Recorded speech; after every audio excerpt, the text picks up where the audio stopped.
नमस्कार मंडळी. आनंदी या मालिकेच्या आजच्या पुढील भागात आपल्याला असं पाहायला मिळालं, आता आनंदी मस्त अशी नटून छटून वटपौर्णिमेसाठी तयार झालेली असते. मग आता हे सगळं काही मालक साहेबांनी पाहिलेलं असतं. तर मालक साहेब म्हणतात, तुला काही वडाला फेरे वगैरे मारायची काही गरज नाही. मी तुला पत्नीचा दर्जा दिलेला नाहीये, तू नको ही वटपौर्णिमा साजरी करू. मग आता आनंदी म्हणते, तुम्ही मला पत्नीचा दर्जा दिलेला नाहीये, पण मी तुम्हाला पती मानले, त्यामुळे ही पूजा मी करणारच. असं आता आनंदी जी आहे ती मालक साहेबांना उत्तर देऊन मोकळी होते.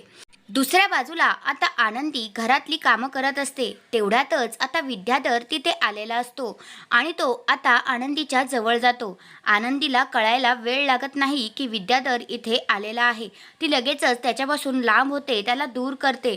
तर विद्याधर म्हणतो की कशाला तू मला दूर करतेस, तू तर आता नोकर आहेस, माझ्या दादाची बायको वगैरे नाही आहेस आणि नोकराचा हक्क, नोकराने मालकाला खुश ठेवलंच पाहिजे, असं आता उगाचच काहीही तो आनंदीला म्हणत असतो आणि आनंदीला त्याचा खूपच राग येत असतो.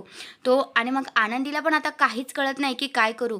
विद्याधर जो आहे तो आनंदीच्या तोंडावर हात ठेवतो, का तर ती ओरडू नये म्हणून. तर आता आनंदीला कोण वाचवू शकेल, विद्याधरच्या तावडीतून का पुन्हा एकदा मालक साहेब तिथे येतील का? तुमचं मत काय आहे ते कमेंट करून नक्कीच सांगा. धन्यवाद.